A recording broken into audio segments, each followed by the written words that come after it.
এই যে একা একা চলাফেরা করছেন, জীবন নিয়ে শঙ্কায় ভুগেন না কখনো? যে আমার পরিবার সবাই তো, আমি আমার মাকে বলেছি যে দেখো, মানে আমরা যে লড়াই নেমেছি, আমার একটা মনে হয় কি কোনো রাজনীতিবিদের না বাসায় মৃত্যুটা হইতে পারে না, এটা কোনো ভালো মৃত্যু না। যিনি রাজনীতি করেন, যিনি লড়াই করেন, যিনি বিপ্লবী, যিনি সংগ্রামী, তার মৃত্যুটা হবে একটা সংগ্রামের মধ্য দিয়ে, একটা রাজপথে, একটা গ্লোরির মৃত্যু। আমি তো ভীষণভাবে প্রত্যাশা করি, আমি ছোটবেলা থেকে এই স্বপ্নটা দেখি, অনেক জায়গায় বলেছি যে একটা তুমুল মিছিল হচ্ছে অন্যায়ের বিরুদ্ধে, সেই মিছিলের সামনে আমি আছি, কোনো একটা বুলেট এসে আমার বুকটা হয়তো বিদ্ধ করে দিয়েছে, এবং সেই মিছিলে আমি হাসতে হাসতে আমি শহীদ হয়ে গেছি।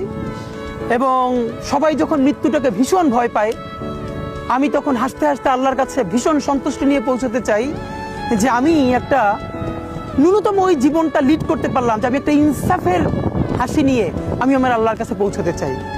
সুতরাং আগামী 50 বছর বাঁচলাম, কোনো ইম্প্যাক্ট তৈরি হলো না আমার দিয়ে, দেশের জন্য, রাষ্ট্রের জন্য, উম্মার জন্য, জাতির জন্য।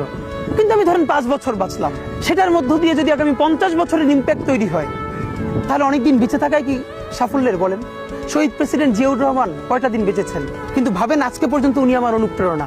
হাঁটতে হাঁটতে আমার পা ফুলে যা